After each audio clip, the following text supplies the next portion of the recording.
What is it you want, Barry? What do you want? You want the moon? Just say the word and I'll throw a lasso around it and pull it down. Ladies and gentlemen, boys and girls, dying times here. Come with me if you want to live. That's it, man. Game over, man. Game over. The Force will be with you, always. Ladies and gentlemen, welcome back to 20th Century Geek. I'm your regular host, Scott Weatherly, and I am joined by, well, friend of the show, back for another retrospective. Sorry, Jack. Dan is back. Spider Dan's back Yes. to talk Child's Play 2. Yes, How you doing, another Dan? You okay? sequel, Yeah. slightly better than Superman 4. I would hasten to add. Yes, no, I'm back, and yeah, it's good to see you. Good to be chatting again, and for another retrospective. So, yeah, I'm very interested because I was more familiar with the Superman films and your kind of retrospective through that. Chucky films, I'm kind of not as familiar with. So I think not quite as a newbie as like Mike is. I've seen a few of them. I own the first one. Mm-hmm. I think I've seen Seed, Okay. and I've seen this one, Child's Play 2. Yeah. I think that's it. I don't think I've seen any of the others. I've not seen the shows or anything. So yeah, I'm relatively. I know about him. And You know what Chucky is, and yeah. seen I've read comics and stuff with him in, and you know, I know the lore and all this. But yeah, I'm not as familiar with it as I would say, like as we were just talking about off air, Halloween or something like that, Friday the 13th, or you know, Nightmare on Elm Street, Hellraiser, those kind of ones. I'm probably saying more an aficionado on those as opposed to this. Yeah. No, yeah, okay. It'll be interesting to see how you've taken. So you've seen obviously the first one. We covered in the last episode with Mike, and so yeah, I've been sort of see. So what was your first? Do you remember your first exposure to Chucky in the Child's Play franchise? So I remember Bride coming out, A Bride of Chucky coming out, and people talking about it, and I was like not really familiar with it. Again, you know, I'd seen in my youth, I've seen all the videotape cassettes and everything, and you've seen all the different horror, you know, the general horror kind of icons and stuff. And he was one that kind of, I guess, missed me by a little bit. And again, I think because my first introduction was like The Bride of Chucky, it's like, oh, so there's the films before must be called Chucky something, but they're not. They're the Child's Play films. But you again, it might be a copyright thing. I'm not sure, whatever it is, but. Yeah, so you know, kids always talk about it. It's like, oh, he's this and he's a serial killer and there's a voodoo practice and this and like all the kids love the lore and the origins. But when I told them about like comic book origins, which are basically the same as like horror slasher origins, and they're like, oh, that's I don't like that. You're rubbish. Go back to your comic books. They're gay. You know, all this sort of stuff. The kind of insults you would get on the playground. I'm like, right, fine, fair enough. Even though this is like a hop, skip, and a jump away from these horror films. Yeah, like, absolutely, you know, utter ludicrousness and, you know, unrealism. You know, again, very larger than life characters. I don't know why people don't make those kind of connections, even back then. But there you have it. So yeah, I'm familiar with the character, but not. I wouldn't say I'm like a diehard fan, or like, but I appreciate him. I like having the kind of uniqueness of a slasher villain that can talk and that can you know rib you and make fun of you, humiliate you, torture you, and takes pleasure in it, as opposed to like the silent, you know, automaton. Michael Myers, Jason Voorhees. Exactly. Kind of yeah, this is more in the kind of Nightmare on Elm Street vibe. And I think you were saying that like Chucky started where like Freddy is ending, like he's already the kind of comic relief. Yeah, and yet kind of the protagonist, kind of the antagonist, all at the same time. And I think that's probably why he's. And again, the consistency of the people behind the scenes as well. I did watch a documentary the other night called, I think it's Living with Chucky, which is about the families and the people involved and the people who have stayed with the franchise throughout the years, through its ups and downs.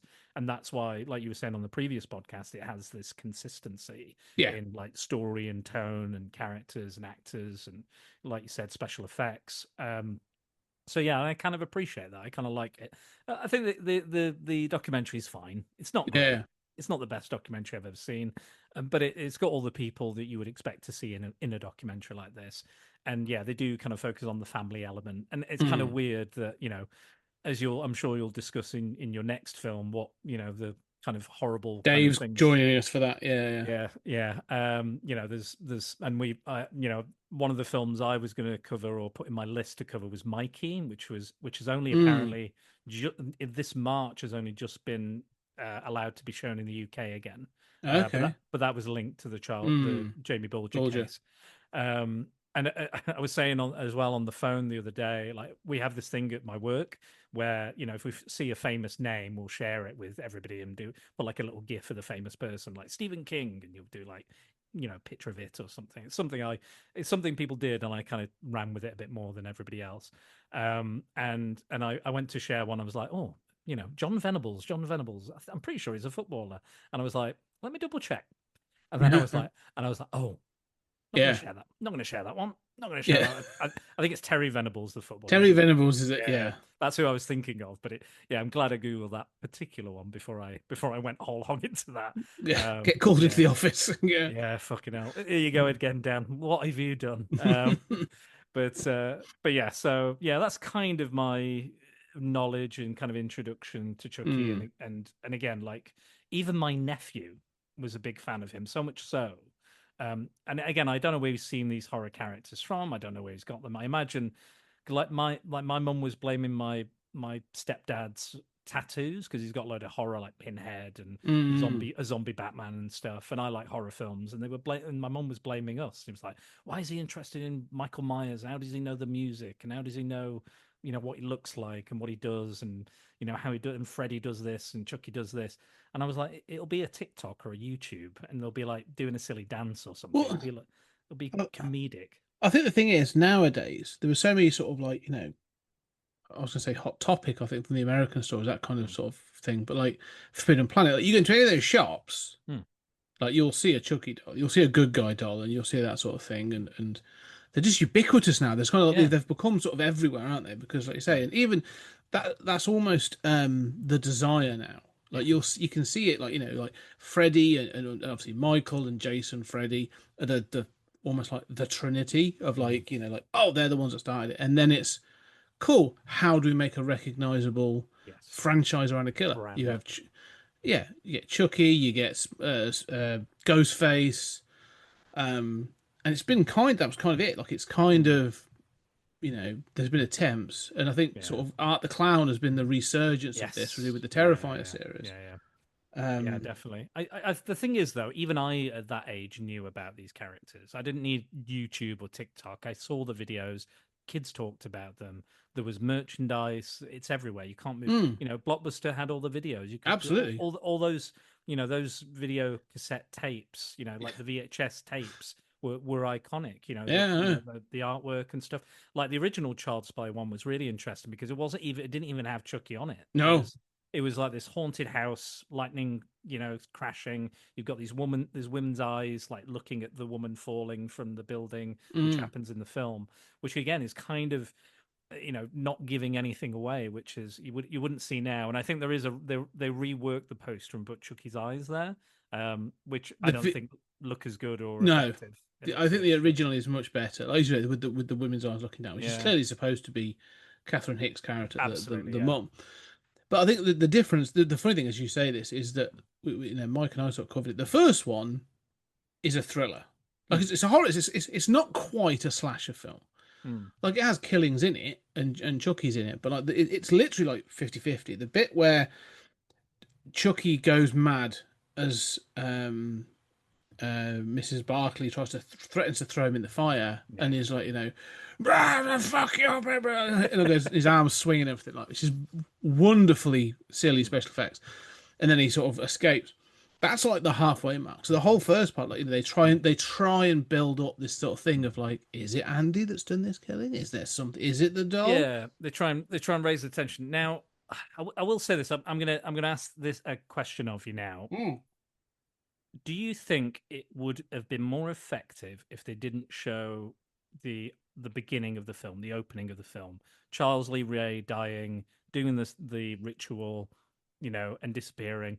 if they showed that later as a flashback when Chucky is revealed to be alive, like, do you I've think that would have thought, worked better? yeah, no, I thought about this, and I have sort of gone around my head, and I do think, I actually have thought this. I do think it would be more interesting, and I suppose you could have like Detective Corrigan sort of going like, Charles is. It even says in it like, no, I know Charles Lee Ray's dead. I'm the guy that killed him, and then you could, then it'd be a bit of a flashback to that scenario, and I think Because we kind of know, because it's not even like, oh, he goes into a corner and we don't see what happens, or the lightning strikes and we never know, like everything's thrown away, and then we see maybe an empty box, but we see his hands on the doll. well, you see him doing and the, he's clearly doing some magic or something Yeah. weird, like the clouds come in and the lightning strikes. So we clearly kind of know. But like the original idea, I read that Don Mancini wanted it to be the child's like subconscious, like he goes to sleep and Chucky comes out. So it's like in Secret Wars when Doctor Doom absorbs the powers of the Beyonder, Yeah. godlike powers he can't handle. So when he sleeps, all these kind of nightmarish monsters come out, and he can't get rid of them because it's his subconscious that's created them, which I think is a more interesting idea. And I know Don Mancini didn't like, because you had the producer saying one thing on the first film, you had Tom Holland saying, not the Spider-Man one, the Fright Night one, saying that he wanted this, and then you've got Don Mancini saying he wants this. So you've got three people kind of trying to find what they want. Do they want the campy puppet, doll movie, or do they want this kind of psychological thriller where? Because again, you could play up the Andy is crazy. You could like really show him. Oh, there's seeds of it in there. Yeah. I mean, and there's seeds of it in the series. I mean, it will, as we go through all of it, like there's constantly this thing of like every film will start with, well, Andy Barclay's crazy, like because nobody else can believe the story. No, I think it would be interesting. I mean, the I'm not so sure. The thing is that film that this is that thing, is it? The film that they wanted to make, this idea of the sort of subconscious. It's very Raising Cain, the John Lithgow film. Oh, okay. Which is Brian De Palma, that one. Yeah. Which again I really like, but it wouldn't have become a franchise. It'd be like, oh, you've made that film, and it was a 1980s psychological film, and we've moved on. Yeah. You know what I mean? It's sort of. But on the other hand, though, if you went right, we're going to do the camp, chaotic puppet doll on a rampage. Like if you steered into that instead, then I think that may have been a stronger film as well. Like it'd been utterly ridiculous in camp, but it may have been a stronger film. And I think, unfortunately, as much as I like that first film, and I think it is good, I think the acting is great. I think the characters are iconic. The idea is iconic. The kills and stuff. Like you said, it's not your stereotypical slasher movie. Sometimes they don't shoot around the animatronic as well as they could, and I think they had a lot of difficulty with it. But I still enjoy it. I still think the performances are there. I think the characters are there, stories there. I don't know how a child can walk out of a school and just in broad daylight, no security. You guys focused on like him holding this doll and trying to keep on this doll. I was like, how did they let that kid get outside? Yeah. And people are on the train with him. They're not blinking an eye. They're like, where's your mom? Where's your dad? Or anything. Like nobody gives a fuck. This is the 80s. I was hoping that we were going to see one of those great scenes where the house blows up with Eddie Caputo in. Yeah. And we just see like Andy Barclay flying blown backwards. Yeah. I've always been disappointed that that's not the case. And because that's it as well. They were like, "Oh, I got your call," and they was like, "Oh, have you not gone home yet?" Because like there's that thing with the call. Yeah. Oh, have you not gone home yet? And she's like, "No, I came straight here when you called me. Have you not gone to pick up Andy?" He was like, "No, come straight here." And I'm like, "Wouldn't you tell her you had Andy before you called her?" This isn't a riddle. Like, how's she gonna guess? Like, and it's like supposed to be like a reveal, like he's here. And it's like, no, you would tell her. You would immediately tell her. She should have been told on the phone, we have your son. Like, by the way, he's not in school and he's near somebody who died and we don't know if he's killing him. But yeah, it's just bizarre. But I'm sure I could go on with that film. But I still, again, the problems I have with the film, I get, because there was, three fathers that film had. Conflicting, And I think that script, you can see it. You can see almost the dividing lines, when they want to do. Again, amazing scenes, amazing special effects, amazing acting. Like you said, some of the shots. I do think they could have hid when they Chucky a bit more. Yeah, when it transforms into a little person or a child, into a doll and stuff. but like Mike said, that bit in the when he's like running around the car and doing all that, and some great use of camera work and stuff. But yeah, but we'll get into this one. We'll get into this Yeah. one. But I still think it's a really strong film. I just question if they just went in one direction and just stuck with it and said either camp rampage of Abdul or the psychological maybe will they won't they as this guy got problems and then do the reveal towards the end or No, halfway through. I think that'd be interesting. But I think they choose a direction with this film, with Child's Play 2. And I'm glad they did. I think to much to your point, like they go, there is very much of like, well, we can't hide Chucky anymore. Chucky was such a success that like Yes. that the sequel was greenlit in '88, following the sort of the release of the film. And so you're kind of like, right, well, we've got to have Chucky in it, and this film does not mess around. No. And one of the things I'm going to do as we go through this is how does he come back? Because Yeah. like he does, and I do like the fact in this has got the sort of the corporate scumbaggery, slimy, yeah, which I always kind of like enjoy, and so yeah, in this one he's brought back because they're sort of like they want to prove a point. They've got the doll from the apartment, and so the opening scene is them sort of scraping the dirt off it and all this other stuff. Now that's clearly a special effect head. The metal head is obviously is actually one of the animatronic heads that was then to be used and stuff. Because you look at it and you're like, the teeth on this thing do not look like a toy. Like they're really kind of detailed and stuff. So there's times I'm like, there's no wonder these good guys are incredibly expensive. They have a solid metal head with a rubber thing over it and all these teeth. So I'm like, that feels a bit much. But I like the fact that it's like there is no Chucky's been revitalized. Like they've just sort of kind of resuscitated the same body. Like it's the same head, so it's still possessed, it's still haunted, and he's just rejuvenated. But you go straight into a kill. A guy gets blasted through a window from a machine shooting electricity as they sort of put in the manual version of the doll together. And then they pretty much cut to what's it, German? Andy, is it? Well, yeah, you do. Well, you do go then to Andy, and you get his scenario. There was I was reading. I have Reign of Chucky, a good nice book, big chunky book. Oh, look at that. So I recommend it. Goes into all kinds of details and stuff. And there was an alternate take of this because they weren't sure, because of the conflicts that had gone on with the first film. They weren't sure what Don Mancini was going to hand him. And all this other stuff. And so they had a backup plan, and somebody else wrote a script, and the other script kind of sounds like they ripped off Nightmare on Elm Street 3. It was that Andy was now in an institution, and Chucky was going to come and sort of like start picking people off in a mental institution, which they then kind of gets used in Cult of Chucky later on. So, never throw away a good idea. But they went with this one where, like, so in that he'd actually been committed because he'd been found guilty of the crimes. Oh, wow. That was the other alternate take, was actually Andy, at 8 years old, had been found guilty of the crimes and had been committed to an institution, and his mum had been, just wasn't in it. But Detective Corrigan was going to be in it, keeping an eye and all that kind of stuff.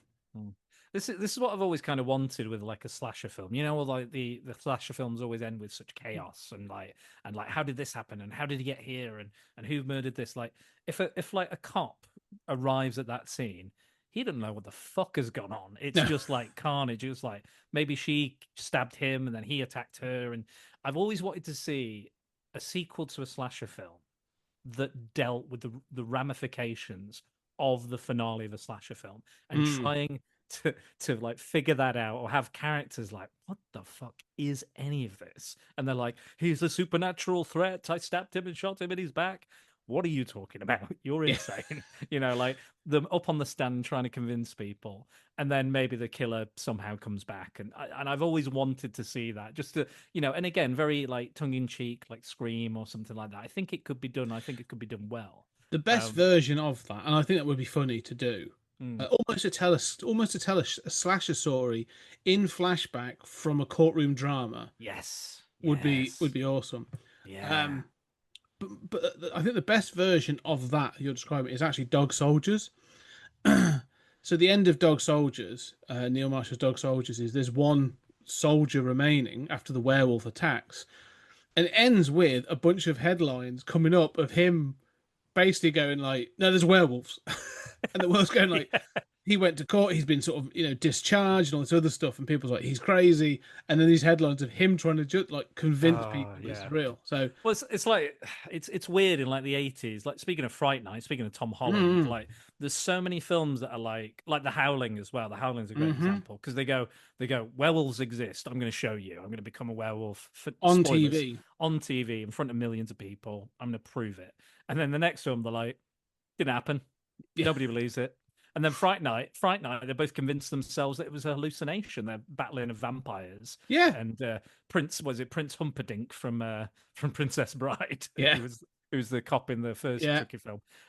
Like it's just weird that they're so like it's kind of why I love the Planet of the Apes movies because each Planet of the Apes movie Oh, it was a direct continuation. direct continuation, but totally fucking different, but Yeah. still the same idea effectively. It's still the same kind of core Mm. idea. And that's why I kind of love them because they're so wild and wacky and strange, and they take risks. Mm. They blow up the Planet of the In the Apes. second Spoilers one. in the second one, and there's still about 5 of the sequels Yeah. coming out. So that's crazy to me. And I love that, and that's it. There's this weird kind of like, I don't know what happened, but it was. I'm sure it's some corporate commercial bullshit. Like we said, sleazy slime bag hmm producers or something that went, no, we have to just make the same film again. So we Well, have to kind of yeah. undo or forget the finale. I think it was the same with Return of the Living Dead, wasn't it? Because Yeah, yeah. they nuke the town, and then in the sequel, the same characters are back Yeah. again alive. Ignore the Like, last 5 minutes of the last film. Doesn't yeah, matter. yeah. No, that's the thing. I mean, like, the thing is, we've had this. Like Joker 2, Joker Folie à Deux, Oh, fucking hell. tried to do it, and you go, you go, yeah, but it's shit. So if you want to do it, you've got to do it in an interesting and Yes, compelling way. absolutely. But this kind of wants to do it. It does say, like, it actually says that Catherine Hicks' character, Mrs. Barclay, has been committed. She's now in a psychiatric institution. Detective Corrigan's no longer on the force. it's, Yeah, it's just like and not the around. police have basically ignored it or put it Yeah, to it's been bed covered or up. It's all buried been. it. Yeah, That's it. And Andy's now in the system. I also we aren't going to get into this, but he is being taken into care by Jenny Agutter, who yes. always appreciate Jenny Agutter on screen, playing Joanne Simpson and Garrett Graham, Yeah. who I know him better as sort of like playing like villains and Hmm. Have you seen? Speaking of Brian De Palma, the first film I ever covered on my podcast was Phantom of the Paradise, and yeah, he plays this very camp. I think he's like Meat. I think he's just called Meat, and he plays this right, very camp like rock star, and he gets killed by this neon lightning bolt that the Phantom throws at him, and it's absolutely like it's the most like camp over the top performance you've ever seen, but it's kind of brilliant at the same time. And yeah, but no, I like him. I like Jenny Agutter. yeah. I don't. She didn't enjoy making this film. Apparently, I read. So Oh, she was really? not. Yeah, she was not a fan. She had all the scenes cut and stuff, and It um, feels like that. It feels like they shorten it yeah, because we have to. One thing I want to highlight that they are foster parents, hmm. and it's made. There's a piece of dialogue where the social worker or whoever runs this is the I don't know, orphanage or home where the Yeah, system children's home. I don't know. yeah Yeah, that Andy's staying in says you've helped so many kids. I thought you'd be a good fit for Andy, and we know the thing. hmm. Instantly, the dad's like the Phil Simpson's like, well, yeah, maybe. And then it gets worse. These are the worst foster parents. Mm. And, Kyle, who we'll meet later on, she says, oh, there's some terrible ones. Yeah, these are pretty bad. Like, they just keep saying that within 5 minutes, they're like, well, he's damaged, isn't he? He's broken, this kid. Yeah, so, no, you're supposed to be sort of like, the point of your role as a foster parent is to sort of see past that and help the child, not just keep bringing them down. But they are really bad foster parents. Yeah, they're awful. Very like she's nicer. She's like She's because trying. she clearly can't have children, and that's affected her, Yeah. and it's and it's made the marriage harder. And Garrett Graham just it doesn't really care for it. It doesn't really Yeah. care for having children at all, really, or foster kids. And he's very like disciplinarian, and she's not. She's like I like him, and and I think they're both great in the roles. And again, I think they give what they need to do, and they deliver what they need to do in the time they have. I think this is the shortest Chucky movie. I think I read somewhere. Possibly, yeah, Yeah, just under 90, more like 88 minutes or 89 minutes, something like that. But and it does move at a pace which I enjoy. I'm like, yeah, off to the races, let's go. I said this I did a letterbox review for the film the other day, and I compared it to Jaws 2, which, like you saw said, that. Yeah. which is like you said, like the director. Then he went, I can't beat Jaws. I can't replicate the suspense and the scares of Jaws. So he said, let's show the shark as much as possible. Not only that, let's give him a big scar. Let's make him even scarier and creepier and weirder. Let's make him a slasher villain. And I kind of appreciate that, because it's like, yeah, let's get to give the audience what they want. Yeah. And I think they approach it here in the same way. They go, we know we don't need to do the will they, won't they. Is he a doll? Is he not a doll? We know he's there. And even in the first one, we kind of knew it was the doll, didn't we? To be honest, there's enough hints there and the origin and everything. But with this, they're like, we're off to the races. Let's go. Andy's in the new home. I look. By the way, I love the home, the foster home that he's in. It's like it's out of some like German expressionist film. Like it's like the cabinet of Dr. Caligari, if it was the house of Dr. Caligari. Yeah, like that twisted, gnarled kind of like the doorway going into the cellar is all like proper weird and crooked and stuff, and it's just always like, shot with like weird shadows as well. yes. Like there's like because the Simpsons house, like you say, has got like weird pastel colors up the stairs, but then like casts all these shadows up the wall and everything. Like it's I kind of like how this is shot. Yeah. There's some really cool shots. Yeah, and you're supposed to feel uncomfortable. You're supposed to feel off kilter. You're supposed to feel, yes, strange and unusual, and it does work. It's weird like, corridors as well. Like yeah. the bedrooms are like on this corridor with one at the end, which is the Joanne and Phil's room and stuff like that. Yeah. And I think like what I was saying earlier about, wanting a Chucky film that was more that kind of embraced the carnage and the camp, and the director apparently wanted that as well. From what I read, he was like, "Oh, I would do it. I would have done Chucky like this. I would have done Child's Play 1 like this." And it just happened that he got hired to do Child's Play 2, so he was like, "Right, we're going to do this." And he went with some very kind of unique filming techniques, which if we're telling this story from a child's perspective, we need to see it from a child's perspective. So he used like fisheye lenses and like lower shots, lower angles, higher angles, like to give you the feeling of being a child, being vulnerable. But also, it's kind of like Time Bandits, isn't it? Because they were like, we've got 7 little people. So we need a kid as the main character, so we can keep them all in the same shot and not have to like awkwardly arrange it. Which is kind of, it makes sense. It makes perfect sense to me to approach this film in that way.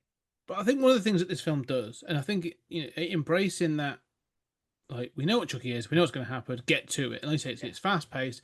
It's not going to mess around. Once from the beginning, once that guy's killed in the factory accident. And we'll go to the stylistic styles of the factory at the end as well. That looks like Willy Wonka's toy factory. Yeah. He gets held to the window, and then they look back, and the doll's gone, which is kind of the only real allusion to the first film, where they're like, and the music plays, it goes diddly, and you're like, right. But then they're going beyond that. You know what's going to happen. Let's crack on. And each of the deaths, like I love. What's it, German, Greg German, who plays Matson in the car. He goes to get the vodka, and it's a bit, he's a real schmuck. He's like, it's a gold card. It's as good as cash, and that kind of like 80s yuppie prick. Yeah. But the moment he comes back in, and he's like, Chucky pops up, and it's like, it turns out to be a water pistol. But like, instantly you're like, I mean, the special effects look better. He looks cool. 100%. 100%. And I'm like, Brad Dourif is clearly having the time of his fucking life doing this film. Peak.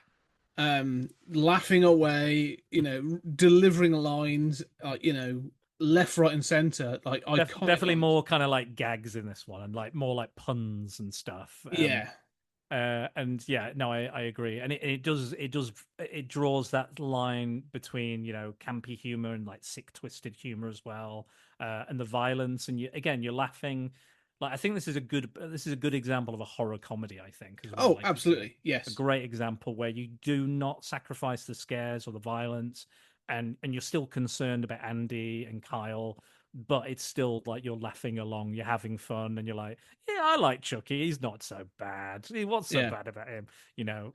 So And yeah, then he beats a teacher to death with a oh meter mate, rule. that's my like that shot for me is like probably the most iconic shot in the whole film. Him walking, Yeah. slapping the ruler in his hand. Plus, she looks like my old geography teacher. I fucking hated. Fucking hate. I got it every single year. I got the same teacher every fucking year for geography. I couldn't fucking stand her. She couldn't fucking stand me. So when I saw that, I was like, ah, yes, this is what I've always Vicarious wanted. thrill. Yeah, just like, but yeah, and like you said, like Kevin Yeager comes back to do the puppetry, but they make more of an effort this time because I think they recorded the dialogue for Chucky before they Mm. shot anything. So Brad Dourif was in the booth. I think it was the other way around previously. They had to match it afterwards. They had to match up the voice.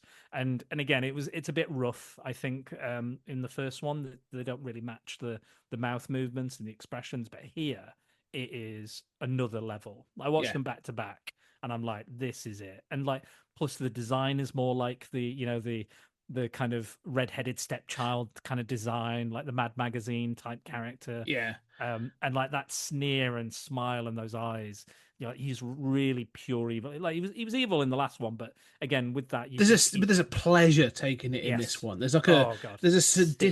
sadistic streak to. Mm. In the first one, it's kind of like it's a desperation. Like all he wants is Andy. Like all Yeah, the exactly. killings are intended on getting to Andy. Mm. There's very little kind of like innocent of humor apart from that. He gets seen as some woman calls him an ugly doll Yeah, in the fuck lift. you. Fuck you. That's great. But in this one, there's like a sinister pleasure, sadistic Yeah. pleasure taken. Like he's making jokes, like Mm. when he shoots the water pistol and he sort of has a Yeah. line of like "You're dead," and then chokes him to death. Or Yeah. how's it hanging, Phil? Like which is one again another one. Like Phil he grips the hook, doesn't he? Pulls his Yeah. leg from under him on the cellar stairs. Yeah, and just that how's it hanging, Phil? It's just the delivery Oh is yeah. brilliant in this film. Superb. And so, yeah, I think you're right. I think that's a really good point that this is a comedy horror or a horror comedy. Like Yeah. and it does that thing of keeping the horror straight, like it's a legit horror, but like it really does leave even silly stuff, even like pun, like there's not pun, like Tommy. So when they get home, when they take in Andy, the Simpsons, they go into the house, he gets shown around, and there's a good guy doll that Yes. falls out the cupboard. But that's not Chucky, that's Tommy. Mm. Hi, I'm Tommy. Want to play? Mm. And and Joanne says, "Oh, I'm really sorry. We've had many kids here. And we steal the toys from all of them and just keep them in this room." Um, and so she goes to get rid of it, and then when Chucky does arrive at the house, beats Tommy to a pulp with a porcelain statue, and laughing while he's doing it, and nobody else in the house seems to. At one point, like Phil just goes, "I think I heard something," and you're like going, "Whack, whack, whack," and he's like cackling like mad, and you're like, "Yeah, I'd have heard that. I think I'd have heard that." And then laughing in the garden maniacally while he buries him beneath the swing dirt pit. I mean, it's all great. I love it. I am. It's peak Chucky. Yeah. But then the next day is like Andy sort of overhears them saying how that he's a damaged kid, and they believe that he's the one that's broken this porcelain doll, blah blah blah. And so to prove a point of he's willing to change, good old Andy. I mean, again, Alex Vincent does a surprisingly good job. Yeah. He's not Yeah. an annoying kid actor. He goes and goes to pick Tommy up, and it's like we now know it's Chucky, and he's just sat there, and he says, "Hi, I'm."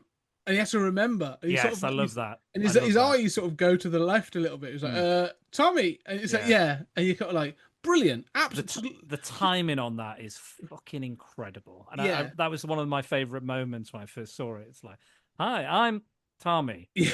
Want to play? And it's like I can't even replicate it. The timing is that good in that scene. Yeah. And like given the fact that you've got fucking 18 puppeteers trying just to get that. Yeah. Is fucking impressive. And a child actor, you're trying to interact with a child actor and you're trying to get all this sort of stuff done.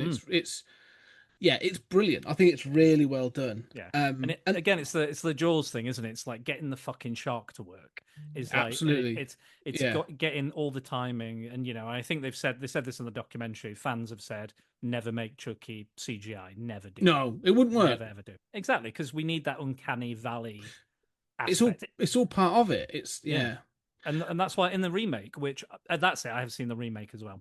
yeah. Because that was separate, wasn't it? That was owned. They Mm-hmm. owned the rights to the first film, United Artists, I think, Mm-hmm. and they were like, "Oh, we're going to make our own thing," even though Mancini and everybody was involved in it. Owns the yeah, Yeah, yeah. It's but a real rights mess, but yeah. yeah, but I enjoyed that. Again, I'm not a Chucky purist, so Mm-hmm. I just enjoyed that. I had the choice between seeing that, funnily enough, and like Toy Story 4. And I was like, I quite like the marketing for this one. Like Yeah, the posters they did, I thought were fun. I like Mark Hamill. I like it's not a bad film. Aubrey Plaza. Yeah, You know, you'll get to it. You'll get to it. I'll get to it. But Yeah. yeah, I think as a one off, as like a reboot or a remake, Brian Tyree Henry's in there. I like him as well. It's not bad. It's not bad. I had a good chuckle with that, a good laugh with that. Yeah.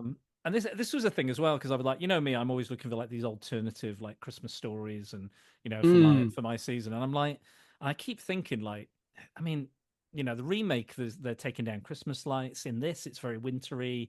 And then even in this one, they say, "Oh, it was supposed to be set around Christmas. So that's why we've got good guy dolls everywhere in the finale." So I'm like, and again, I'm surprised they've never really gone for that, gone for the Christmas Well, angle, because the first one kind of is a little bit, yeah, because but I it's think not specifically or no, outwardly, but you kind of get the feeling that if it wasn't because there's decorations and stuff appearing, but like, yeah, it's not openly.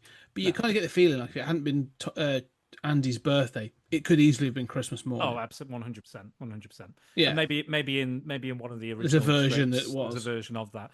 And again, like Mancini was exploring the idea of commercialism, capitalism. Cabbage Patch dolls were very popular at the Absolutely, time. this is that thing of like the it toy, isn't it? This is that sort of the real That sort era. Of, yeah, Exactly. And the kids will die for it. That like my mum was the same. I remember my mum like struggled for money, and I remember like we're gonna have to save up for that Star Wars figure down. And I was like, oh great, okay, we'll save up for it. We'll save up for it. I remember we saved up for it. She was like, don't worry, we'll get it at the end of the month. Get it. I was like, I'm so fucking excited. Who do you think she bought me? Of all the Star Wars characters, who do you think she bought me?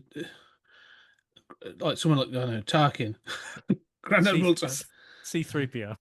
Ah, well, he's one of the good guys, sort of. I mean, he's a good guy. The figure was just this. That's all he Yeah, did. Just put his nothing could arms really up and down. move, could it? That's yeah, Yeah. It was not like you would think maybe Han Solo at least, or yeah. a Luke Skywalker, but no, C3PO clearly. I needed more camp robots in my life apparently. There you go. But yeah, I love C3PO. Don't get me wrong. Yeah. Not a lot of people do like C3PO, but Yeah. I'm partial to C3PO. But yeah, it's not quite the after Not a your month of first waiting. choice. It's Not not your after first a month choice. of waiting. I'm like, oh, cheers, mum. Yeah, thank you. But again, she tried, and I Yeah. appreciate it, and I love her for it. But yeah, just a little underwhelming that. But Yeah. but yeah, no, exactly. And again, let's George A. Romero used to Dawn of the Dead is all about commercialism and stuff. So yeah, it was always strange that it never kind of, and there's and even Seed has like that scene with the Santa in at the start. So there's always they're almost like they want to do a Christmas movie, but they never go whole hog. They've never gone whole hog. I don't think they've had the guts to do it, which is a shame because I think you're right. I think it would work really well. Yeah, absolutely. Imagine Chucky in a Santa suit. That Yeah. would that's merchandise up the wall. That one, or a Santa version of the suit he already wears. Yeah. Well, I mean, you're gonna have to include Terrifier 3, obviously, but yeah. But anyway, which one day I will get to because when the fourth one comes out, I'll get to that. Anyway, but this one is great but I do think this idea of there is something about if we're going to take a theme from this, it's this idea of like childhood. And I do sort of feel there's this with the two kids. You have Andy, who's supposed to be 8. This is only supposed to be sort of like less than 6 months after the events of the first film. So he's still going to be sort of 8 years old. It was 6, wasn't he, in the first one? So yeah, so he's supposed to be sort of like it's only it's only less than a year after the first film. So he's still supposed to be a little kid, despite being a bit older. But you have this sort of thing of like having to grow up and mature, and even Kyle's like, you know, she's got this job and she's sort of being very mature. She's 17, she's about to turn 18 in the next year, so she's having to save money. So she, you know, because she's going to be kicked out of the system. Like, even if Phil and Joanne love her, like, you know, yeah, legally she's on her own. Yeah. And so there is this kind of weird thing of like, well, even as kids, you know, you're not always fully protected. The system's broken, and it feels Andy feels vulnerable throughout, and they keep talking about this idea of family, but like they clearly said, I mean, even Phil at once, can't you know, worst foster father ever, kind of even says like, well, he's not a real kid. It's like, Yeah. Jesus Christ! Like, did you Yeah. not go on that course? Like, surely there's a Jesus. class that teaches you this shit. God. Yeah. So I do think there's something around that, but it's more focusing on Chucky killing people and doing Yeah. shit. I think the foster idea is better on the whole. I think than the mental health asylum or psychiatric I facility. I don't think think that would have aged as well. no, and again, like, yeah, because yeah, when you look at stuff like that and you go back and you're like, oh my god, this is horrendous. This is like this is how they were treating people, or what was it like this, or is this kind of for a movie, are they kind of just extrapolating into this thing where it's like we've got to make it interesting or like really bad or scary or something? But yeah, like for Nightmare on Elm Street makes sense because it's like sleep deprivation, all that, suicidal kids, blah blah blah. That makes sense to me. But yeah, for here, I think the foster home works, and again, Rhea is a big fan of found family, and I think that's here very present here. And we did do last year we did Body Snatchers, which has the '90s Body Snatchers has the same actress. Kyle is in that as well. Oh, really? Yeah, Cool. yeah, she plays a very similar character in that, very kind of rebellious young army brat type.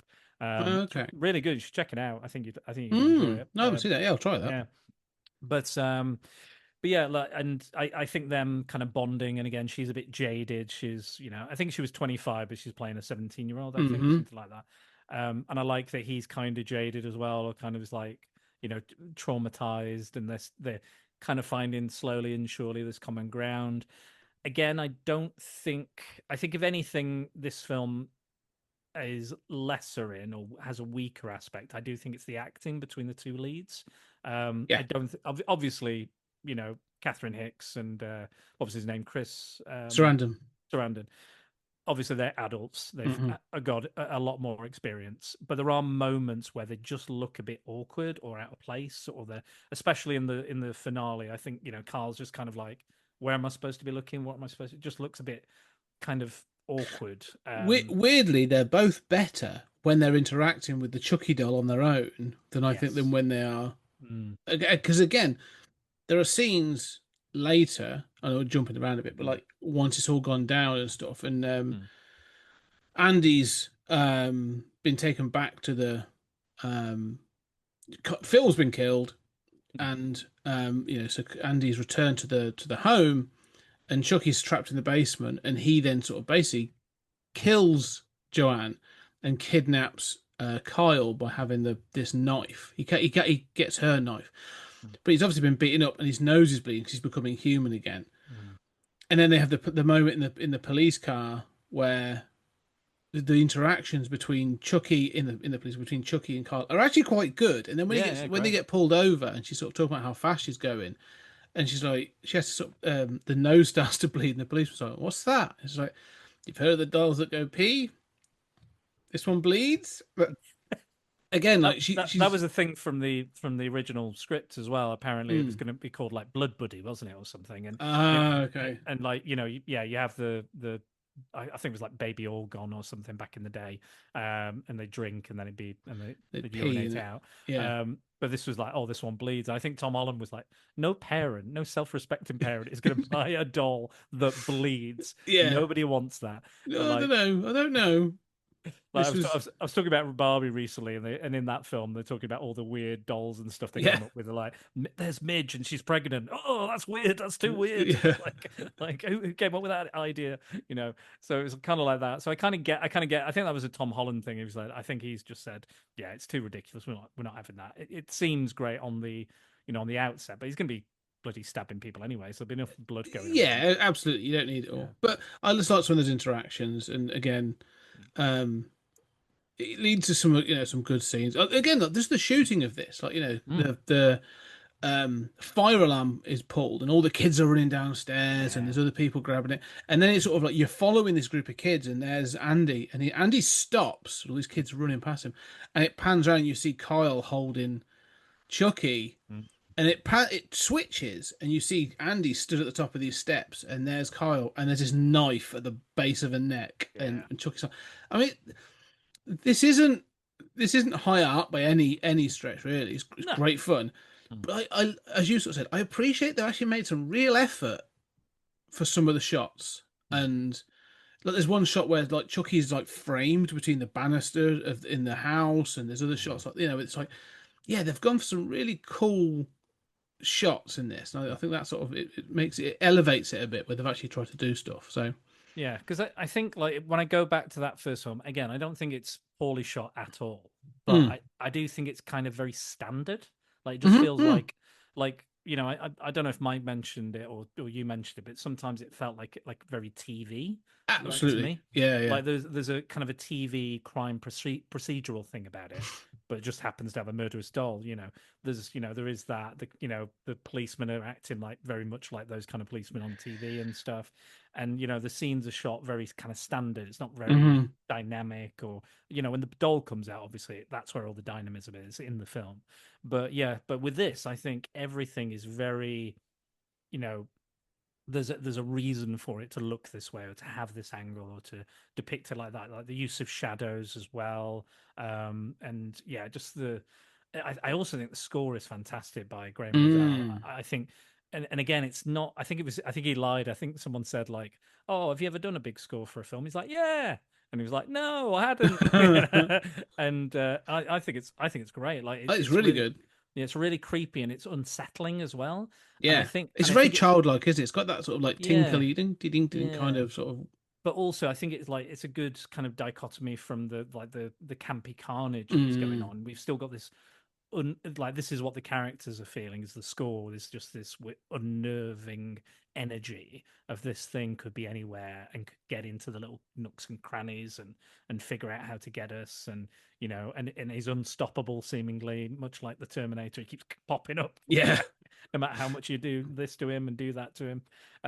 So yeah, I think overall, I think it is a big step up for me in terms of like an entertaining film. Again, I know you've got to like, I do think of films like, like Friday the 13th, for example, let's say. I think that first film is pretty bad, personally. I think it's not a good film. And you think this launched a franchise, or like if you look at something like Twilight, like that. Oh. Not a fan of Twilight anyway, but No. if I had to pick one of the films that is the worst, I'd arguably say it was the first one. And you think this launched this and it became multi-million-dollar. You just think this is garbage. Yeah. The only things I like about Friday the 13th is the score, Pamela Voorhees, her performance, and the special effects by Tom Savini. That is it. Everything else, there's literally a scene in that film where someone in real time makes a pot of coffee. Like you can't get more fucking dull than that. No. So yeah, but I do think, and again, I'm not saying that the first Chucky film, Child's Play, is as bad as Friday the 13th, but again, because it's kind of not quite either one thing or the other, again, still very iconic, still incredible, launched a franchise. It has good shots and scenes and set pieces, performances, character arcs. You name it. It's solid. It's really, really solid. But I think this just takes it to another level where for me, Friday the 13th Part 2 is very underrated, because that is, for me, that is the origin story of Jason. That's where we get Jason trope moving forward. That pretty much. I think that. Yeah, I mean, not to jump franchises, but I think the thing is, if we put them next to each other, Michael Myers is probably the one that remains the most consistent, because he's an empty vessel. Like he doesn't crack jokes. It's just he's there to kill people. The Freddy of the later films is not the Freddy of the first film. Like, it's a very different kind of setup. It's much more serious, much more sort of like gruesome and horrific. And in the second one, I actually really like the second Yeah, I like the second film, one. but Yeah. it's again a completely different kind of MO, and it's all kinds of different things. And I feel the same with Jason. It's like, yeah, the first film, not even Jason, and then the second film, it's like, yeah, it's Jason, but he's got a bag over his head, and he is linked with the Yeah. first film. Yeah. And then the third one, which is, I think it's going to fun because it's a 3D film, and it's an Yes. obvious 3D film. Any opportunity to poke out the film, out the screen, is taken. Mhm. Broom handles, fingers, everything. Yeah. And that's where he gets the hockey mask. Mm. But it's four for me where it really becomes like the fight. It's called the final chapter. It's Corey Feldman. It's that kind of thing. That's the one. Never put the word final in anything. No, absolutely. Because Yeah. it's like how many Final Fantasies have there been? Yeah. Like every time they go, it's the final Friday. Oh, it's the end. The final nightmare. Yeah. Yeah, exactly. What are you going to have after that? Hall- New nightmare. Halloween, Halloween ends. Halloween begins. Yeah. Just stop doing it. It's just there's no point. Stop We have- making out there's going to be finality when That's there's it. not. Yeah, we have numbers for a reason. They go infinite. Yeah. Just keep going. Yeah. But the thing with Chucky is, I think, because it's kind of a doll, and the design came in kind of iconic in the first one. Yeah. That you go, there's not a great deal to change here. We've just got to ramp it up, and Brad Dourif sort of brings his A game with this one.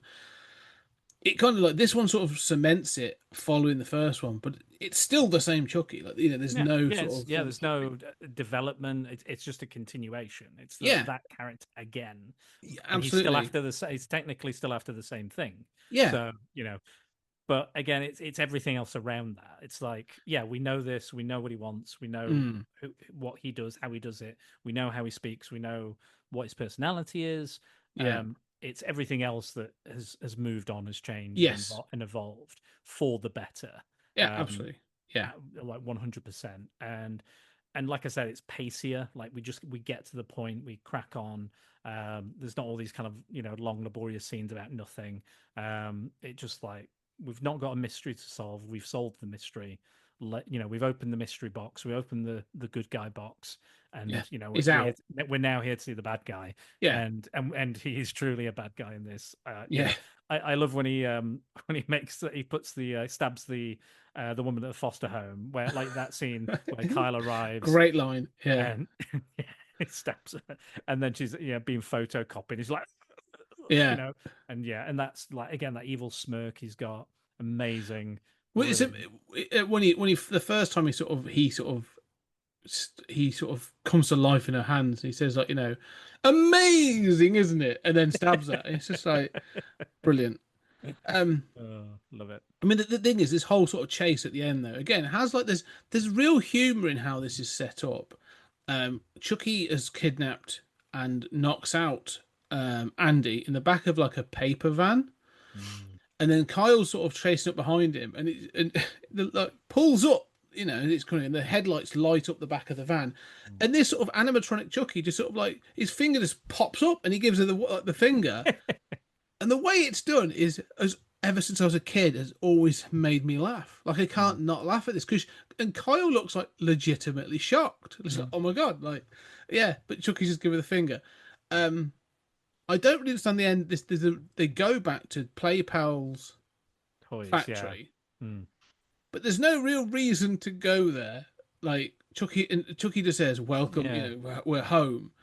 But I'm like, yeah, this seems like an odd place to go. It's a cool place to go, but it's an odd place to go. I think they could have found a way to explain why you needed to go back, or instead of maybe have them in a good guy truck instead of the paper truck, because that would have been good.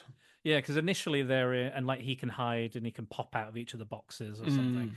And initially, like he gets Kyle, he kidnaps Kyle, and like you see the thing with the cop, and I loved that she just coincidentally crashes, tries to run Chucky over directly outside the orphanage that she's already heading to. Yeah, because I was like, oh, she's in. Because I thought, she's going to be running down the street and she won't be able to catch him. And I'm like, no, she's literally just outside the door. Yeah, but 4 feet away. Yeah, exactly. But then he grabs her anyway. So and then he's got her, and then they go in and go in to do that scene that I described. But yeah, I think there was a better way of getting back there, or maybe there was another I mean, if they hadn't killed that guy at the start, the kind of sleaze bag kind of yuppie person, you could have gotten back. I do quite like that kill at the beginning because it makes me feel like RoboCop, which again reminds me of the whole yuppie thing. Is it like it did like when the guy dies, it did feel I expected him to go, "You call this a glitch?" You know? Like, I was like, that is absolutely definitely a RoboCop like Oh yeah, it homage has or that. something. Yeah, yeah, because he Because goes to the they windows want to covered in prove, blood and yeah, because obviously they have to bring him back in some form. But I quite like the idea that the toy company are trying to cover their backs yes, and go, look, we've fixed him, he's fine, we checked him over, we've remade him. You know, even though they believe Andy's a killer and all this sort of stuff, like because they kind of dance around it, like, is he a killer or is he just troubled? Is the mum doing it? Did the mum do it? Like, it's all this sort of stuff. But they're like, yeah, we fixed him. He's fine. He works. And I did like in the first film. I will say that I did like the gradual, you know, like he starts off as a good guy doll, but as the film wears on, he gets more human. He's kind of, his receding hairline goes yeah, up, and like his, the more human, like twisted, fucked up qualities of his face come out, like snarls and stuff. I thought that was really good, but I think this design in this one is kind of a nice melding of the two of the original good yes. guy doll and the actor, and kind of they find like a kind of a perfect middle ground. And like I could watch that animatronic all day. Like I'd watch that all day because I think it's incredible kind of puppeteering work. Oh, Um, absolutely. Yeah. and it's interesting as well because Kevin Yeager was married to Catherine Hicks. Oh, really? So yeah, so she was visiting him on the On set, set. even though she didn't end up. There was plans to have her in it, but she didn't end up. But she was still there watching like Chucky do his thing and Andy do his thing, which is strange, which is very strange. But yeah, I think he left after this one. I don't think he carried on after this one. I believe. It's Or maybe no, he did three. not to get into 3. It's noticeable in 3, Oh, but okay. I've we'll not we'll seen 3 yet, but we'll get to it. maybe I'll stick it on tonight and so I Yeah. can catch up with the podcast. But yeah, I mean, I hear not so great things about 3, but I will let you know. Yes, I'm not going to comment on it yet, but No, yeah, we'll get there. fair enough. But they do end up back at the Play Pals factory Mm. and full of good guy dolls. It's like a maze of good guy dolls. It's a great set. I mean, it's a Yeah, lovely. really cool set. Dozens of dolls, and then a production line that's still going at night. No one around. Yeah, no one around. Health and safety is just not up. No barriers, no protective things. Just lots of machines doing stuff. Yeah. But Very, I like this whole section feels very Terminator to me. Like yeah, and the way Chucky keeps coming back, and like just when you think he's killed him, he's come back, and and less and less of him. Like he loses bits throughout. yes, Like, and I think even in the first film, there's an element of that, especially towards the end, where he just keeps going, keeps popping up again. I'm still alive. But you start seeing more. I think in this one, this kind of like metal endoskeleton underneath, or yeah, because you see it popping through the fingers and stuff at the end like, when he's covering the plastic and that. Yeah, so it's But no, the first bit I think is he does the ritual. Ardui Dembala does the full thing, and again they film it just for a second, like a fraction of a second. You're not entirely sure because you just see Andy sort of opening his eyes, and you're like, "Oh shit, is it been successful?" Clearly hasn't, because that's not the way these films work. And then blood drips on him, and you see that Chucky's nose is really bleeding, and he's too human. He's trapped inside the doll of the Chucky doll now. And that's when and then Carl turns up, pushes a bunch of boxes on top of him, and they start running, and it's just weaving all about. There's quite a bit of running. They go up a bunch of rollers, which also leads to one of I think the most sort of intentionally funny shots in this film. Is Alex Vincent, obviously young Andy Barclay, climbing up this thing of all these rollers, and then he slips, and it's just him going down these rollers. And it's just sort of like he doesn't look scared. He just kind of looks like he's just going and then Chucky pops up at the bottom. But it's just such this. It's one of those shots that you go in the editing room and go, "It didn't work, did it? Have we got anything else? Like, is there any other way of showing this?" Because it doesn't work. But unfortunately, but this does lead to one of the most badass setups in the and it kind of sort of establishes Chucky as a badass.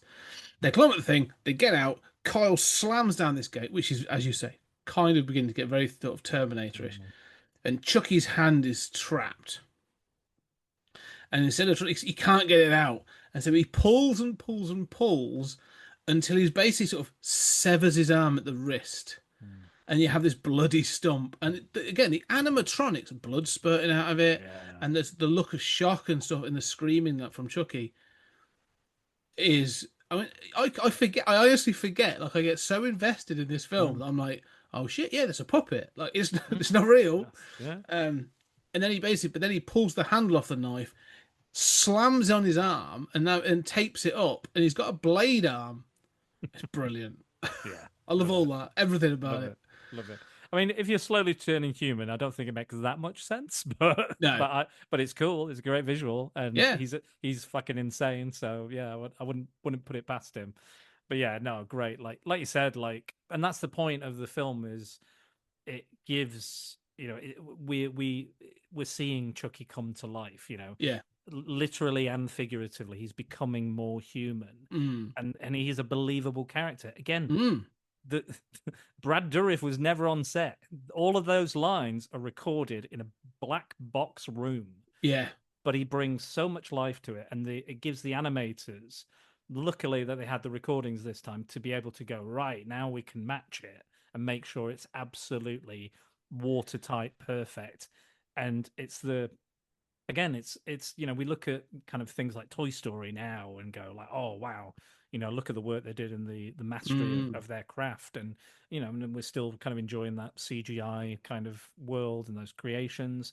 Like Thanos, I think is an amazing CGI creation, still works all these years later. But yeah, it's amazing. Yeah. I remember when me and Mike went to Forbidden Worlds, and he'd seen a lot of these films. I'd say 90% of the films, 95% he hadn't seen, and again, they're all at least 30 years old minimum, or older, and he was just floored by all the practical effects. And I was like, mate, you've been missing out. Yeah. Forget the Star Wars prequels for 2 minutes. You've been missing out on all this practical stuff. And another case where you go to like, right, watch this, watch this. Have you seen this one and this one and this one? Yeah. But yeah, no, I love that. And again, each and every kind of moment where Chucky's getting injured or fucked up, and it reminds me of Batman the Animated Series when they had ventriloquist and Scarface, because Scarface is a puppet. Yeah. They're like, let's put him in this fucking crushing machine and have him scream like he's dying. And again, in that, you kind of want to believe he's real. You kind of want to buy into the uncanny valley. Yes, it's the illusion of it. Yes, I mean, the thing I'd say about the puppetry, it's not just, we have an acceptance. I think there's a I forget the name of the it's like you can watch the Muppets, and all that'll happen is Kermit's head goes up and down, up and down, up and down. But if it's done right and done with emotion and stuff, you kind of get sucked into it and go, oh, it's not a puppeteer doing this. Like suspension of disbelief. Kind of like, but there's an actual word of like just that investment of it. But basically, it's a suspension of disbelief where you just go, yeah, I'm watching a frog, or Elmo, or whatever the fuck it is. Like you buy into it.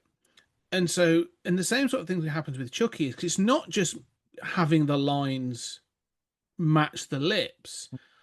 As you say, it's like the facial expressions. Yes. Now, so when that's kind of like, how's it hanging, Phil? And he's snarling or being sort of sarcastic, like that's one thing, because that's a static character. Yeah.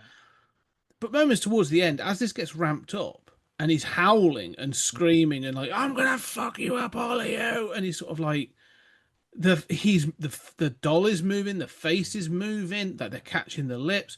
Like it is incredible artistry on the side of the it's teamwork as well. You've got to think that it's like one guy's doing an eyebrow, the other guy's doing the other eyebrow. One guy's got the one corner of the mouth, the other corner of the mouth, ears, eyes, forehead, frowning.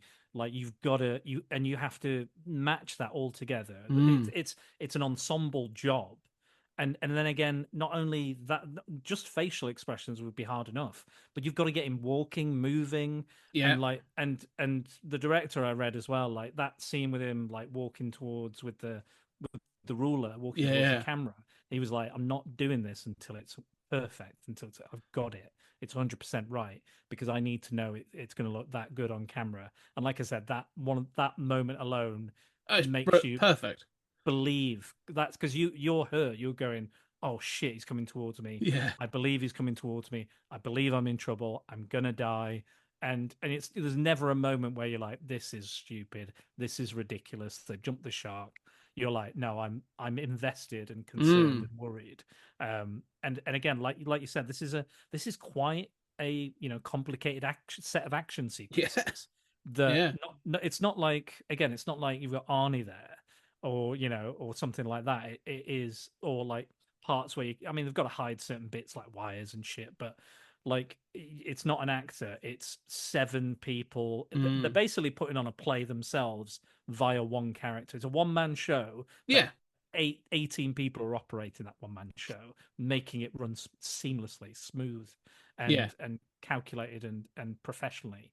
And yeah, you've got to fucking appreciate that. Say what you will about the film, if you're not into fucking horror films or Chucky or any of the other bollocks, you've got to just appreciate the pure craftsmanship Absolutely. and talent behind the people that are bringing something so lifeless to literal life.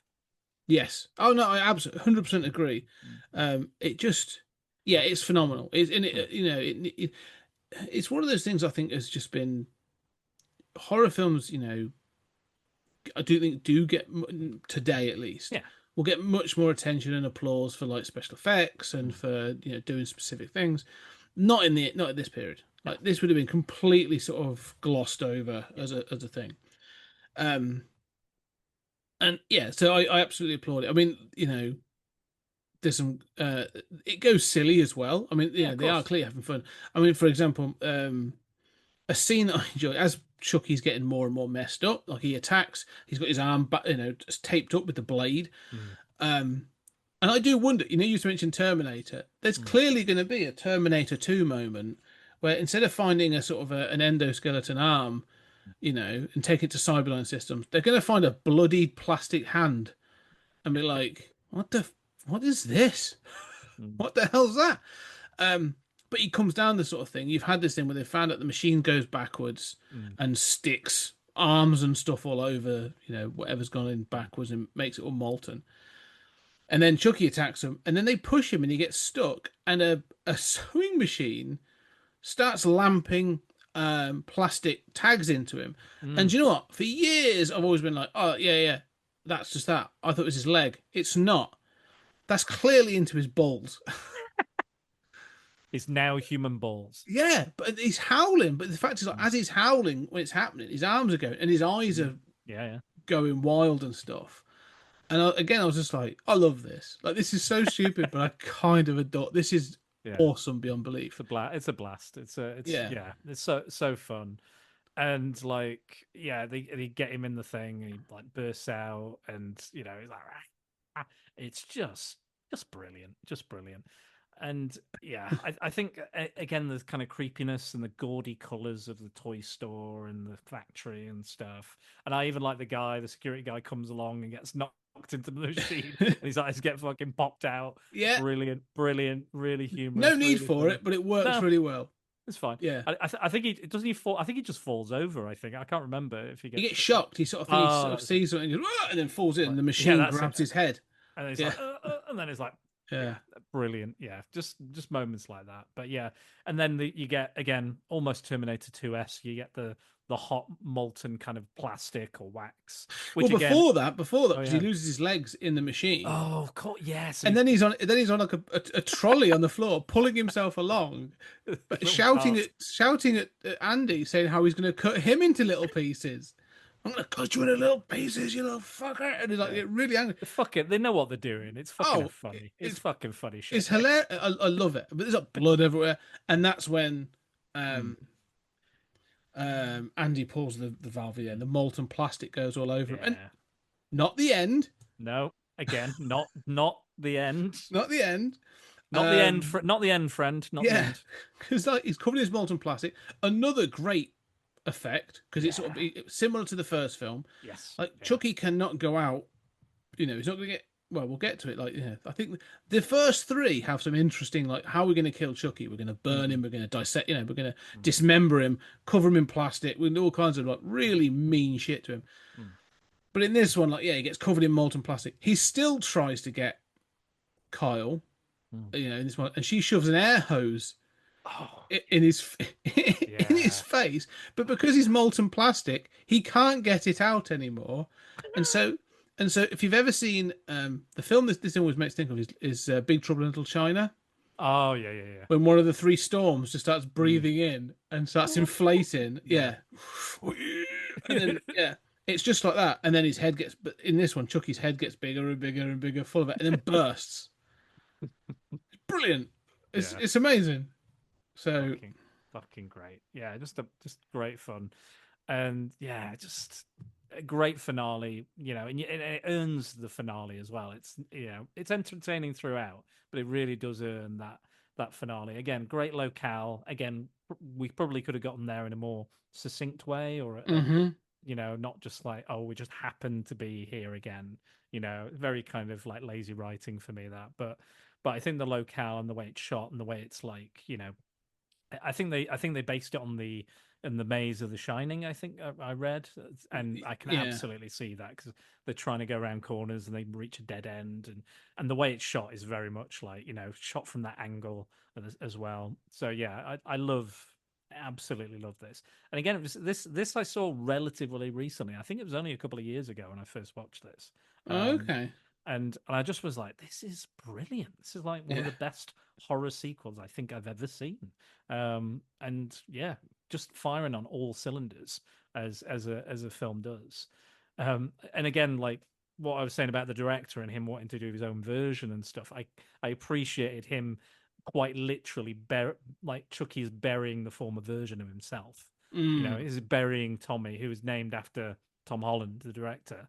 I've never made that connection. Yeah, That's amazing. Yeah. So, and he's like, goodbye, because he's like, the director's saying, this isn't your grandpa's Chucky. This is my Chucky. We're ramping it up. We're going in this direction. Well, this is the one that sets the tone. You were saying, absolutely. You said about like this is the one that sort of the Friday the 13th part 2 sets the. This is the Chucky that carries on. This is the one like.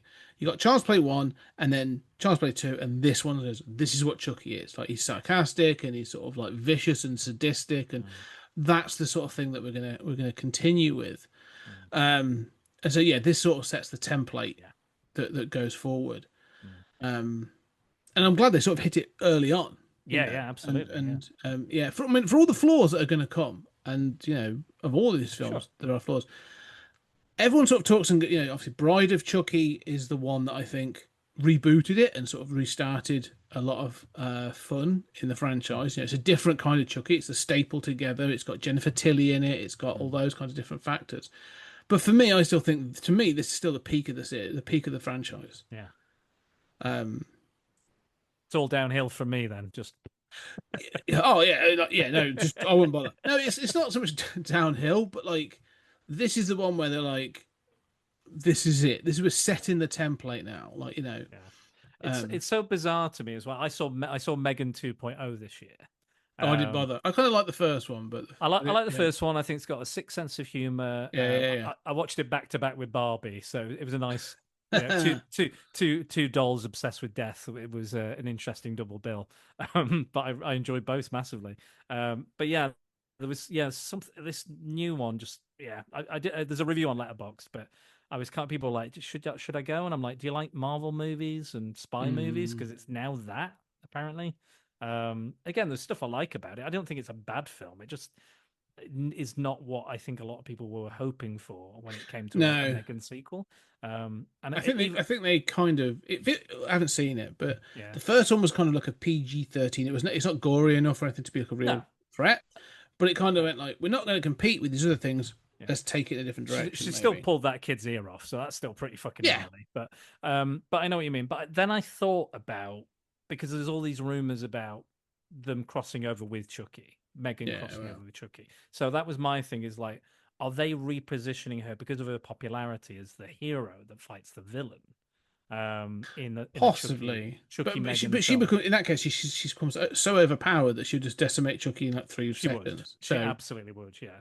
So I yeah, don't know. I think the thing is, I think there are better dolls, and you actually mentioned this, and yeah, off air we were talking about the chat about doing like a for um you know Spider Dan sort of yeah, podcast is doing the doll yeah. comparison. Yeah, like a top five dolls. Yeah, I was supposed to Yeah. do it with I was supposed to do it with my friend Ben a few years ago, so I thought, oh, he might be into this.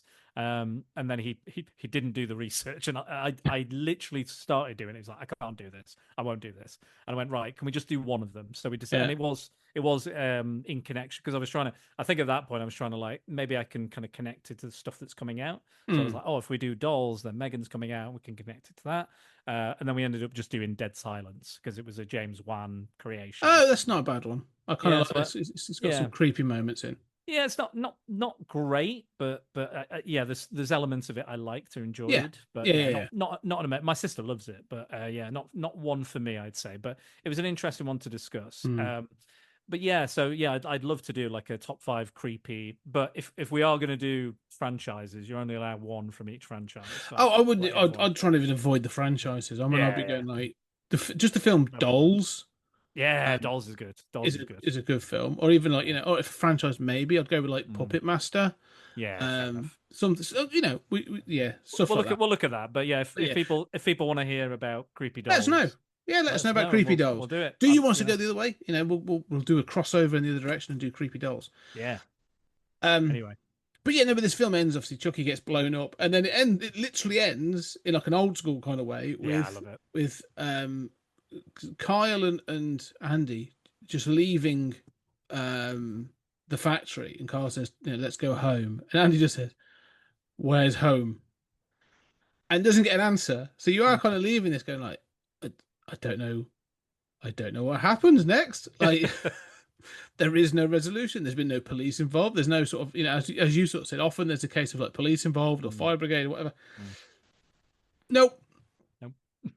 nope. They're just walking out into the street to become homeless, and Back yeah, to the foster home, maybe. I guess, maybe. yeah. Well, one of the most disappointing factors just on this is I saw this. I saw Child's Play 1 and Child's Play 2 when Child's Play 3 was released on video. Okay. So there was all this hoo-ha about Child's Play 3, which we'll get to Sure. in the next episode. But so we couldn't get Child's Play 3. And so, but I was like, well, I'm damn well gonna watch the first two. And I luckily had, a local video shop that didn't really give a crap about the age rating in those years. And so, yeah, me and a friend of mine picked up Child's Play 1 and 2, watched them. And then I was kind of convinced until I saw Child's Play 3 that, like, well, surely Kyle will come back because they've looked after each other for all this time. And that's now the thing. And then Kyle she does come back in the TV series. But, yeah, just it just doesn't sort of follow up. And 3 actually jumps. It's a time jump. It takes place 8 years Right. down the line. So yeah, it was kind of weird. So it's an odd ending to be like, this happened, and then Yeah, it's kind of yeah. But the thing is, like, that is how films used to end. Like, we forget this. Like we always get like an epilogue now, or like, oh, we've got to, all the loose neat ends. bow, We've got we've got to tie it up. We've got to do this. We've got to do like an after credits thing. We can do an after credits thing, but the story has to be complete. Yeah. And that's fine. But like, I always mention like Hollow Man is like a good example. Like the Hollow Man dies, and that's where the film ends. Yeah. That's it. It was about the Hollow Man, and the Hollow Man is gone, so that's it. So it's kind of left up to your own imagination. And like you said, they clearly want the characters back. They bring them back because there is something there. And I know I don't think they're the greatest actors, and I think they may have struggled with some of the things they were doing. But I like the energy. I like their chemistry. I like their scenes together. I think it works. Where they're pushing each other on the swing is sweet, and like Chucky's like watching the ground because he's buried it underneath like the stuffed ground. Brilliant. We get an emotion from a duck, and it's not even. Yeah, it's just his eyes start getting a bit wide. It's like, oh fuck, like it's just the director and the crew on this they're just so funny. good. They're just genuinely funny. Yeah, you can tell they're having a good time as well. I think you can tell, like, and even just really simple tricks, like when Garrett Graham's neck is broken, Mm. all they did there was they shot that in reverse. So Yes, you he's can. down, Yeah, his neck's to the one side. They pull him up into the air, and his neck goes back into the position. But they just show that in reverse. It looks like the neck breaks, yeah. and it's really effective. Oh, Like it is. it's Yeah, simple, and you think, oh fucking hell, that looks painful. But it's literally just a small, easy cheap camera trick to do, yeah. but it works because of the character's absolute devastation and shock. Oh, she Um, sells it. Jenny Agutter sort of yeah, fucking sells really that goes for it. pretty well, actually. Yeah. Yeah. No, I think this is up there. This is that thing of like, special effects driven sort of horror at this era, like Mm.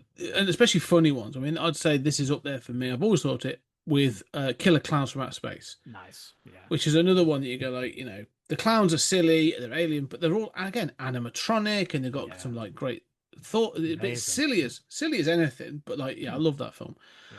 And so you just got to appreciate like practical effects are best. Yeah. Well, let's do it. Yeah. I don't think we've even.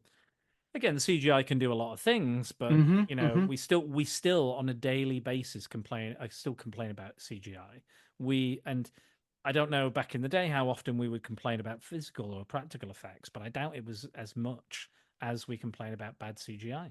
I There's think even there's even films called Bad CGI Gator, Bad CGI fucking Crocodile, which I think is a yeah. Roger Corman thing anyway. But yeah, like it's part and parcel I of think everything. I think part of it is that physicality that like there's a tactileness that once you see bad Mm, CGI, you see bad CGI, yeah.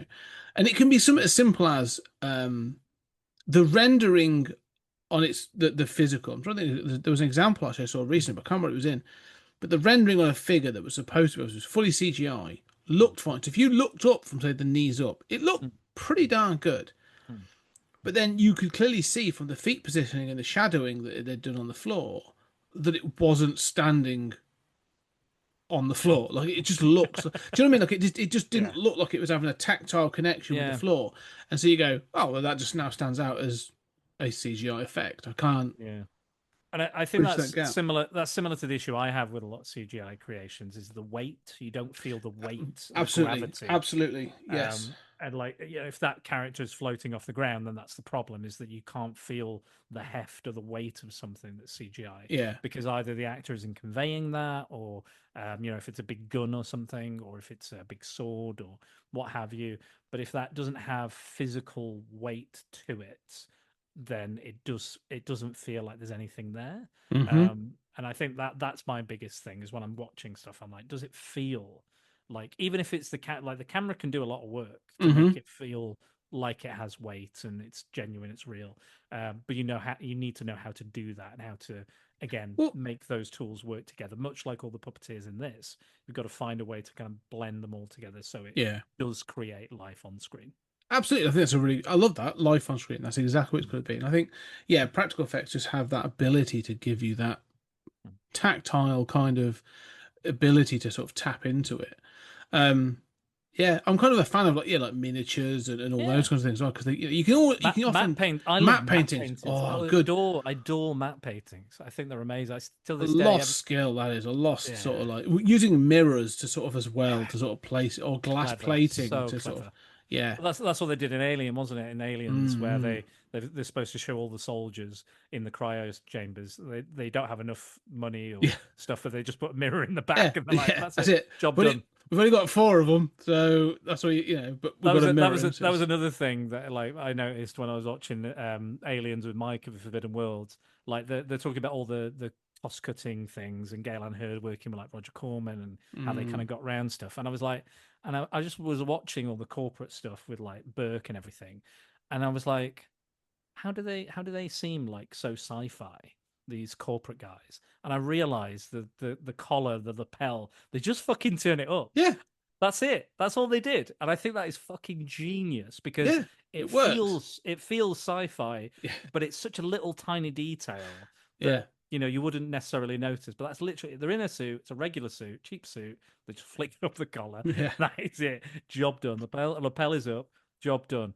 I was like, I was bought in, because I have seen suits like that in, cartoons, comics, and what have you, with a long collar and what probably inspired by aliens. But I just thought, what fucking genius that is! What fucking absolute diamond bullet genius that is! So simple an idea, and you're just looking at them and they go, yeah, that's in the future.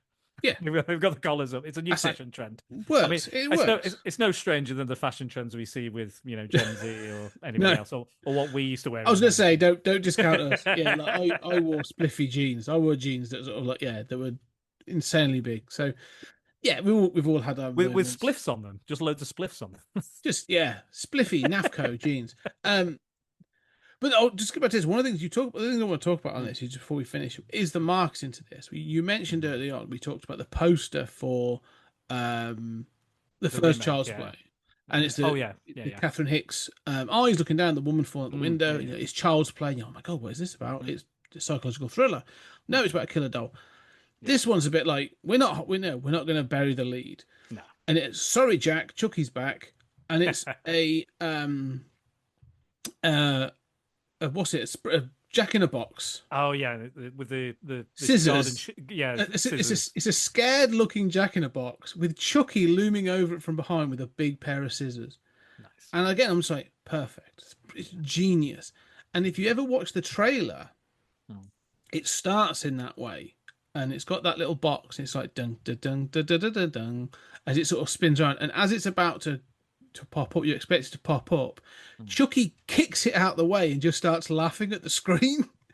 And he just sort of says, "Sorry, Jack, Chucky's back." And you're like, "Yeah, they weren't messing. They weren't like, oh, we're not hiding it. He's become the Freddy Krueger. Like Andy is almost like second billing now. It's that Chucky is the star. We know who our cash cow is, and we're going to tell you we're sort of milking it for as much as possible." And like that original, I think it might have only been the UK VHS cover or that poster we've been talking about, the eyes. But again, going back to that original idea when we don't know, or it could have been just Andy, or it could have been this, and it was more of a mystery. Like that makes more sense to me if they went with that idea, and then they went with that poster. That would have made more sense to me. Like you said, burying the lead, hiding what it's about. But yeah, again, it's the whole Jaws 2 thing, and they're going for it. And yeah, it absolutely works on every level, firing on all cylinders. And yeah, it's an absolute banger. But yeah, I love good marketing. And like you said, I'm a sucker for simplicity, a bit like John Carpenter. I love a bit of simplicity. But again, does not mean something is simple. The simplicity of something.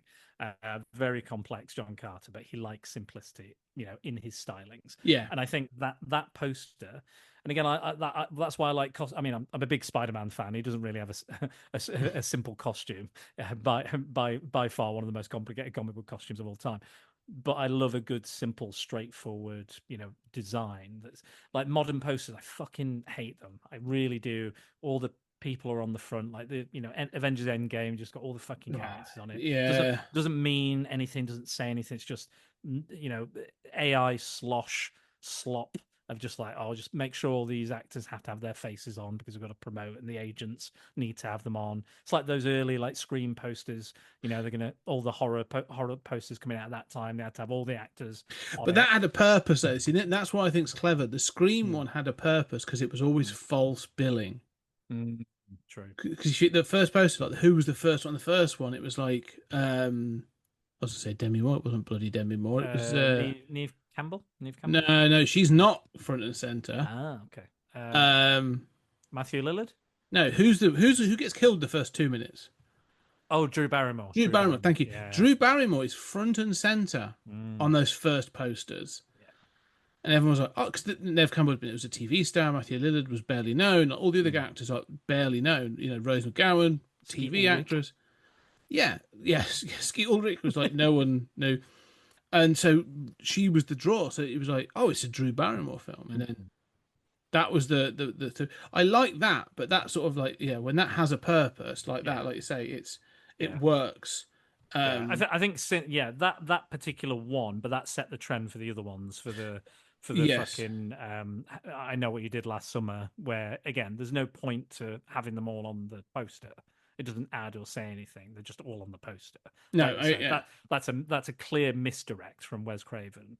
All the yes. other stuff is just like Scream was popular. Let's do that Just do the poster. same thing. Yeah, That's just fucking do it. that's now the format. So we've got to do Yeah, that.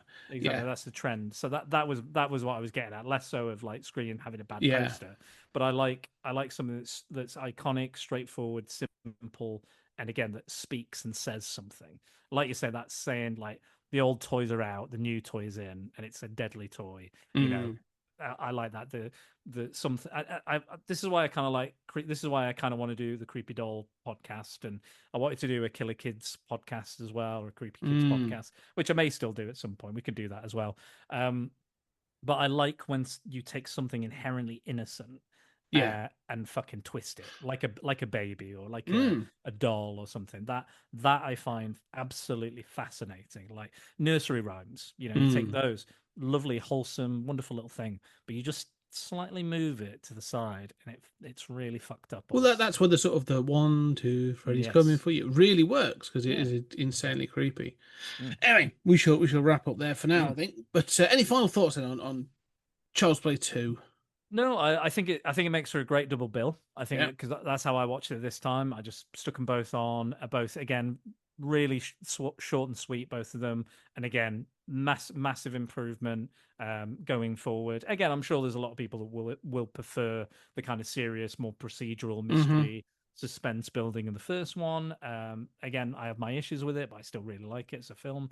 But I think I think this film just goes let's run with this. If we're going to do the killer doll thing, let's fucking go. Yeah. And they do. And there's been killer dolls before, and there's killer dolls after. But I Mm. don't. Chucky is the killer doll. There's Yes. no killer doll is ever going to have the success that Chucky has had, and the continuing success and notoriety and fame and again that documentary goes to show there's like it's been going for what 30 40 years now, 30 Yeah. years. 88. So Yeah, yeah. yeah. So yeah, as old as me. So 37 years Yeah. old. You know, it's a big long time. So yeah, it's something that's very iconic. Again, I've not seen a lot of the other ones, but part of me's not felt like I needed to because I've got so much Mm-hmm. enjoyment out of this one and the other one and some of the others. But I will carry on because I'd like to hear what you guys have to say on these films going Yeah. forward. It'll be a bit of a roller coaster. But Yeah, yeah. I think so. But it sounds like a hell of a ride, and I'm Yeah. interested to see where the shows go as well. I hear they're very good, the Chucky shows. So yeah. I've seen the first 2 series. I've still got to see the third. I'm holding off till we get to the point. But anyway, Yeah, you've but got to no, save something for yourself. absolutely, yeah. But no, again, I'm loving revisiting these. I'm enjoying it, Mm. and they are Yeah, good. And I just think, it just needs to like Chucky's just iconic, and it's just Brad Yeah. Dourif just brings him to life. His that laugh is just I mean, it was always a quality actor, and like Yeah. nobody ever associated him with a horror movie before. But then you see him in like the Halloween remakes Mhm. with Rob Zombie and stuff like that. But he was always like a credible actor. One Flew Over the Cuckoo's Nest, Worm Tongue. Yeah, Wise Blood, like you said, he was Yeah. in Exorcist 3. He is all over the show doing all sorts of roles. And Yeah. he's a weird and creepy guy, and he pulls that off, and he tends to play those kind of roles. But then he also has a lot of range as well. Like classically trained kind of Mm. actor. And brings any other actor wouldn't have brought this character to life as well as Brad Dourif does. No.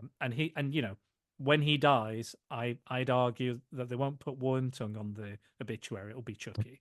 I Absolutely. guarantee. Voice I of Chucky. guarantee. Voice The of voice Chucky. of Chucky is dead. Brad Dourif. Yeah. Yeah, they won't be. It won't be.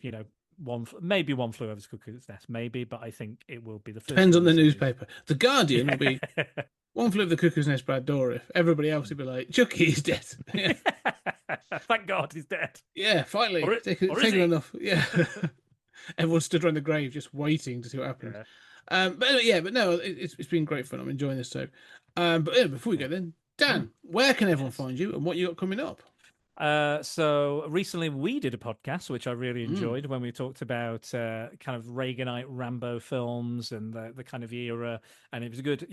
I love getting a bit political in my podcasts, and you opened up a whole new world of information for me that I had no idea about. So really entertaining. Again, I'd seen a few of the films before, or I discussed them, but no, we had a really good chat about that. Spent a lot of time on the video as well. I'm trying to do more video stuff. So go and please check out my YouTube channel. It's mostly audio, but I do try and do a bit more video. At the moment, me and Tonya and Femon are collaborating. We're doing a band movie month. Speaking of Charles Play 3, we're doing a band movie month, and we're kind of going through various different. I'm not sure when this is coming out, so you may have heard some of them, but we've already had Slenderman come out, and today was The Birth of a Nation. The most racist film you'll ever see. 3 hours of silent race hate. It was a tough film to watch, a tough discussion to have, but I think given what we're discussing, the ideas of banning, what is the message of this? What is free speech and what is art? Yeah. And again, like I have this thing on the podcast called the Zeitgeist Curse, and not only has Charlie Kirk just been killed for having some very bigoted views, do not condone the violence, but his words were violence, arguably. Not only that, Jerry Seinfeld came out and said that the pro-Palestine activists are comparable to the KKK. Yes. Okay, keep your mouth shut, you pedo. But anyway, 35-year man going to high school to pick up his girlfriend. Bit weird. And then I read as well that the absolute Batman is going to be facing off against white supremacists. White nationalists. So it's a triple zeitgeist curse today. So who knew how relevant this podcast would become and continue to be relevant. It's not an easy listen, but I think it's a powerful listen. I think it's an important listen. So I hope people go on. That's on Femon, so you have to alternate between me. So I had Slenderman. This is on Femon. Then the next one will be with me, and then the final one will be on Femon as well. Tonya's been amazing and very supportive, and it kind of warms us up for her band books in October. Again on Femon. So go and check that out. I will be on that as well. I'll be doing another one. But yes, and then I've got some Halloween solo stuff I've already recorded, and then we'll be working our way up to Christmas and the kind of stuff I'll be doing then. But and then I'll be jumping on the Patreon again, doing some exclusive content for that as well. So, wonderful. I'm going to keep very busy. I'll make sure the links down below for all those kind of YouTube channel and for Patreon and that sort of thing. So I might need to swap bodies if I get too exhausted. I might need to implore cloning. That's what we tactics. Want. That's it. Yeah. So just switch between bodies. Your mind would be great, but your body can rest. Yeah. Thank God. Yeah. But for us, obviously, continue to watch, listen, enjoy on the YouTube and every other channel where podcasts can be found, 20th Century Geek, and our sister podcast, Stories Out of Time and Space, doing a lot of stuff on there. Got some good stuff coming up. Got RoboCop coming up, and then a new season, as well as sort of finishing off our Apocalypse bits and pieces we've been throwing out. And on the Patreon, we are actually quite far ahead on Stories Out of Time and Space. I'm doing at the moment, I'm not as consistent as I want to be. I want to get to it, but I'm doing Thoughts from the Crypt. I'm actually working my way through Tales from the Crypt, episode, and sort of reviewing and discussing those.